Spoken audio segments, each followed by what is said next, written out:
So maybe shortly to introduce a little bit more of my research, because I have researched more than 10 years on the topic of sustainable ways of living and intentional communities as examples for that. So today I will focus on this topic, and what I present will be from all these more than 10 years of research that was partly in-depth or mainly in-depth case study research, also in Findhorn, where I stayed for 2 months. 8 years ago, and I'm very happy that even the focalizer of my experience week is here now, Gordon. Great, so yeah, thank you. And Oroville, I have been there also for more than 2 months, and then 5 other communities in Germany. So, but today I don't want to go in the details of these communities, but more discuss this topic, and I hope also that we find a discussion, because I will present some facts from my research, but also a lot of hypotheses and interpretations that I did. So I would be really happy to start a discussion. Okay, so structure of the presentation. I will start with the social situation in our culture, as I research from a sociological point of view. And just a brief reminder, the European history since the Middle Ages, from traditional community to individualization, and what is now actually in our societies the situation that intentional communities come in. So I will focus mainly on Europe, but of course it's interesting also to hear from America and other parts of the world, because I think anyway it's connected. Even the European history has impacts. So then I will discuss a little bit the dilemmas of modernity, and then the new forms of communities, well, how I call or how I think we can call the contemporary intentional communities like Findhorn, and their experimental approach and communal values. So the situation today, modern individualized societies. There is a divorce rate more than 50% in the industrial countries. In the mega cities, even more than 50% single households. Yeah, I mean, imagine what that means. So the old communities that were there actually during the Middle Ages, and of course before that, I mean, humanity always has lived in communities. So these old communities has dissolved and were replaced by institutions. Yeah, we have the states, the governments, the bureaucracy, and so on. So, and this has, of course, 2 sides. On the one hand, the positive side would be freedom from the old structures, especially also for women, emancipation and liberation for women mainly, but of course in many other senses as well, from the old role models, from our parents and the families where we come from, so we can choose what we want to do. But on the other hand, alienation and also economic invasion in social life. I will come to that later. And loneliness, which we can find, I mean, mainly amongst elderly people as well. So, and nowadays we have this counter movement from civil society, I call it. These are different kinds of social movements that try to create new forms of living, solidarian economy, ecological lifestyles, and so on. And many intentional communities, or the new kinds of intentional communities at least, are also part of it. But of course there's also an older stream of intentional communities. So there is something coming together. Yeah, and this is the condition in our societies. So we have all this individual freedom, and you can live completely alone in a big city. You don't need anybody else. You can buy in a supermarket and so on. So we have this condition. And then there is still, a new seek for community. And intentional community attempts, at least, are raising a number. But we heard already that probably only about 5% survive the first 5 years. So, the number that we actually have of intentional communities is not very high. And the reason for that is that these individual societies where we all are socialized in, we were not prepared to live in community. So we are not educated for that. And this is also the experience that I could observe in the communities. They work a lot on this, how to learn to live more communal.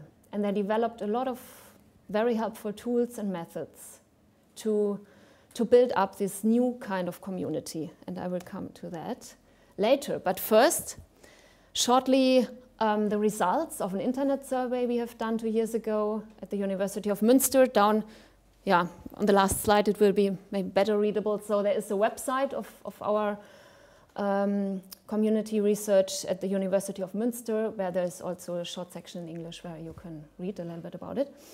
So we ask the question, which qualities are for you connected to community? So what is community for you? And 4 qualities emerged out of the answers we received. So the most, the aspect that was connected most with community was space for individual realization. And now we can think, okay, that's a contradiction, yeah? Community should be a space for individual realization. And in the traditional studies about community, this is always the opposite. Okay, community means there is a structure where everybody has to suborder to.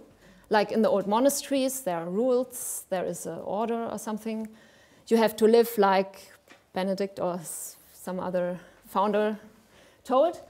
And now, these people nowadays who are looking and searching for community, the most important thing for them is individual realization and freedom.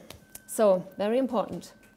Yeah, the second most important point is that community is a cozy nest, mutual understanding, like-minded people where you can meet, safety, you share common values, and you also take responsibility, or others take responsibility for you.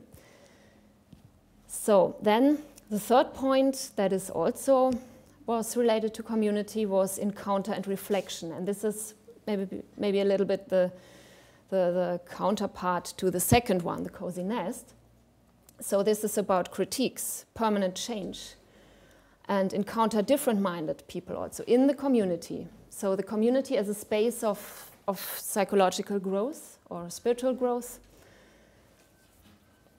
Yeah, so these 3 aspects were seen as important for community and where people were looking for to, the motivation why they wanted to go in community. And I think we heard this also a little bit in the quotes. It was very nicely to have this from Heather already a little bit, and now we have a bit more the numbers from the survey here.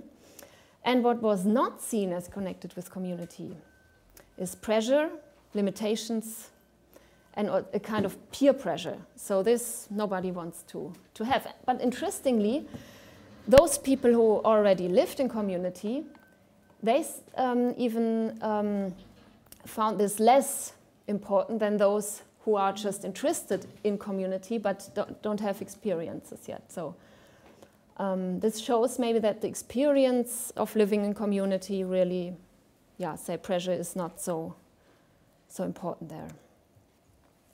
Okay, now shortly the European history since Middle Ages. I hope I won't bore you, but I just wanted to remind you because I think it's very important also to understand what community nowadays, I mean, we heard a lot of examples here in the talks, and these are so interesting, and to connect them with the history and the point where we are now in society and culture.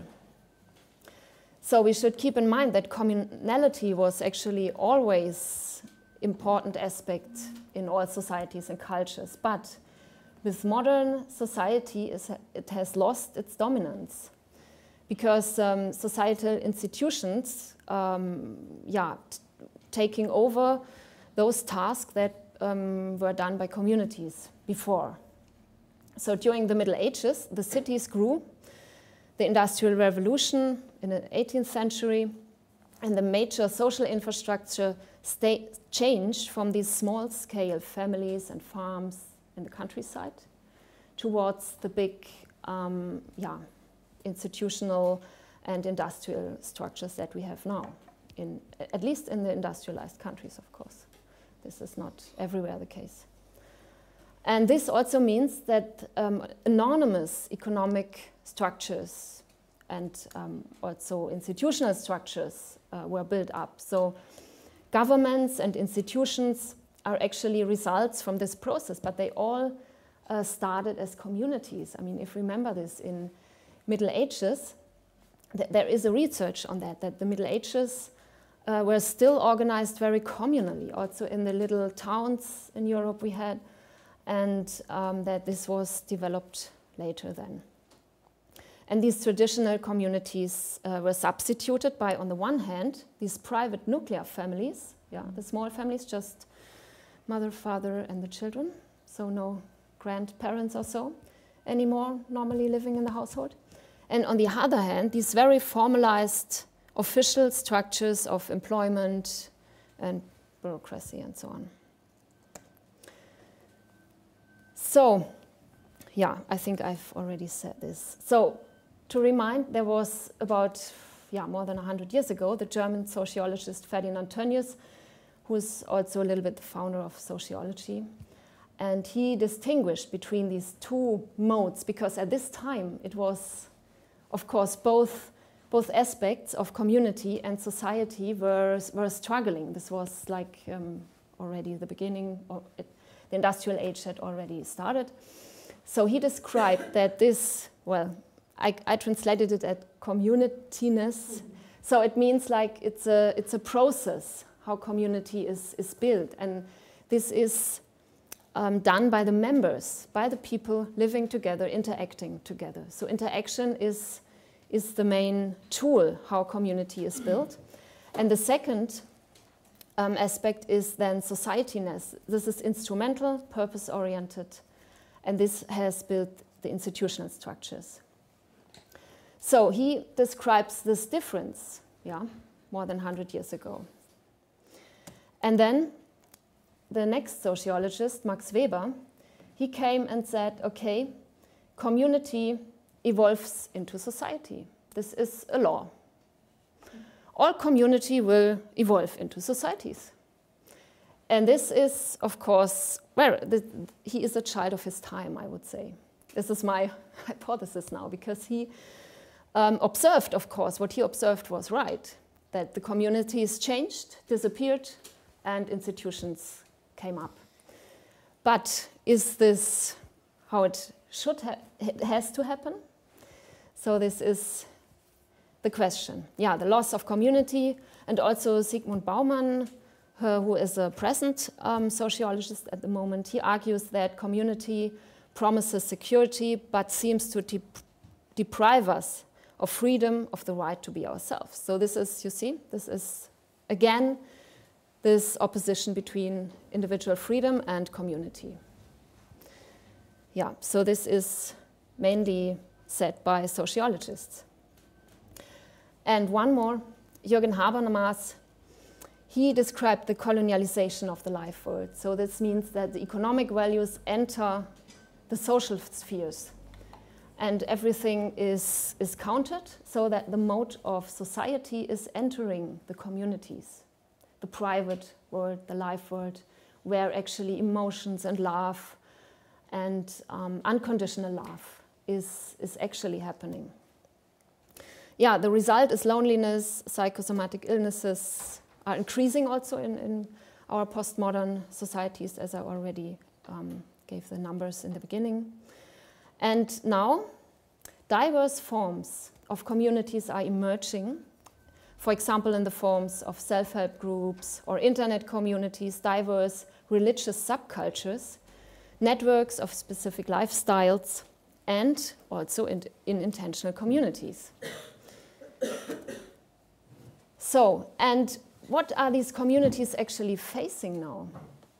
And this is referred to this model of dilemmas of modernity, because nowadays communities, they can only keep their members. I mean, because all members stay voluntarily. Yeah? It was not like in the traditional communities you had no choice. You couldn't quit the community. You were dependent on to live, because you lived on this farm, you were born there, and where should you go? But nowadays, there is a society with all these facilities. You can live as a single in the big city. And the new intentional communities, they have to provide a space where people really want to come and want to stay. Otherwise, they will leave.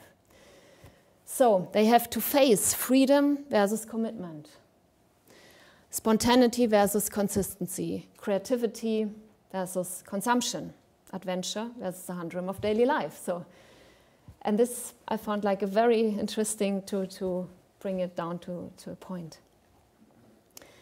Yeah, and new forms of community needs to transcend these contradictions in some way, I would say. I mean, I guess there are probably other contradictions, but this is at least an example.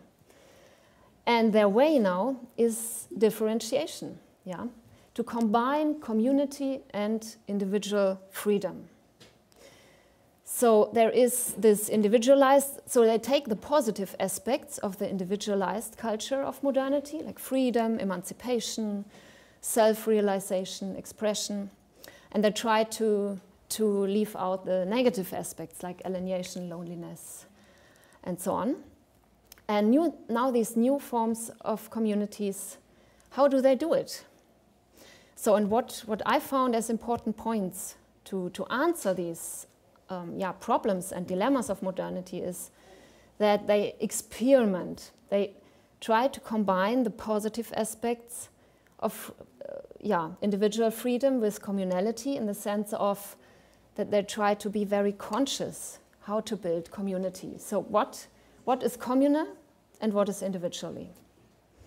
And of course also the word intentional community also says that there is really something conscious. There is a planned aspect about it, because Tönnies, more than 100 years ago, he says community cannot be planned. This is always, comes out naturally, organically, or whatever. But these new communities prove, no, it can be planned also, consciously. And I think Findhorn is a very good place to experience that. And there is no permanent or universal definition how this community has to look like, because every community is shaped by its particular members, and it can change and evolve. So there is a flexibility in it. And as researchers, for me, I learned that I should rather observe the processes that happen in these communities and not so much the structures that are there. Because the processes are much more important and lively, and there is actually what is happening and what community is about. And not just, I don't know, the car sharing plan or how they build the houses or so. Yeah, this is a slide just to give you the overview, what the difference is between these pre-modern kinds of traditional communities. Yeah? They have a very hierarchical order, and now the trans-modern kind of communities. This is a slide from Auroville, because Auroville also have this map. It's built in this form. The center is empty, so there is no single true in the center where everybody has to relate to. But yeah, this is this that cannot be expressed. And all other cultures are around the center equally. Okay, how much time do I have? So 3 more minutes. Okay. So, yeah, this is almost the last slide, I think. Yeah, just some left. So aspects and tools of new communities that I found are the communication tools, make decision processes easier, yeah. It supports, but it's not everything. For example, in ZEG, they developed the forum as a kind of sharing also emotional conflicts or points that could affect the organization of the community. So this helps a lot, that communities communicate in both aspects. Then all kinds of rituals or coming togethers are voluntary. It's not like in a monastery, everybody has to be there for praying in the morning or so. It's voluntary. And the community has to deal with that, yeah? So here for the Taizé singing in the morning, they meet in the nature sanctuary just with 10 people. Even that Findhorn has more than a few hundred members. And that's okay, yeah? Not everybody has to be there, but still, some people of the community can hold their energy in a way and yeah, form also the whole atmosphere of the community in a way. Then multiple spiritual and religious beliefs and practices are normal in these communities. And there might be some common practices, but this more develops naturally, and it's not necessarily written in the common ground. Okay, if you want to join, you have to join this and that spiritual practice or so. It's more open and voluntary. Then most of the communities have subgroups. So, for example, in Eco-Village Siebenlinden, they have neighborhoods, they live in neighborhoods, and every neighborhood has its own character, or its own, how do you say, like, yeah, is that the right expression? Okay.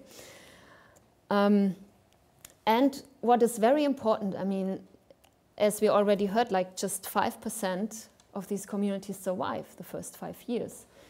And only if community is also honored as a value, and if there is support and also some kind of rituals coming together and being aware of, well, there is something like a community and where I also need to give something as a member, then community can, yeah, survive or be nurtured and lively. So, and finally, of course, joy, fulfillment, celebration by being creative instead of consuming this. Most of the communities provide really a very nice space for that, and as we could experience yesterday here as well. So this is really something nurturing for these new communities to really have a lively surrounding and that people are motivated to stay. And finally, it's about balancing responsibility and power. So a last example, this is from a community in Bavaria, Stammfüssen, and they have developed this. I haven't found it in any other community, this kind of model, because it combines actually two needs. So there are certain circles of commitment and membership you can be in. So if you join as a new member, you will be here, a Lebemensch, that means a live man or live woman. That is a free association with the community. You can live there and pay rent, so there are no financial commitments yet. And you can work a little bit there, or you just join the free time, the celebrations and so on. And then, if you want to, you can step further and go into more deeper commitment, so that you share also financial possession or whatever and take some responsibilities. And then you're also allowed to decide what, I mean, the bigger financial topics, for example, of the community. But you don't have to. Some people, they always stay in this mode. They free associated, and some stay in this one, so there is a great flexibility, and you also can go back to the other stage. But they have always these options of different kinds of membership. And I think this expresses like the need that in our times now, our cultures, like being committed but also free, and you can change, and the community is flexible enough to integrate different kinds of people who want to be in a different kind of commitment to the community. Okay, thank you very much.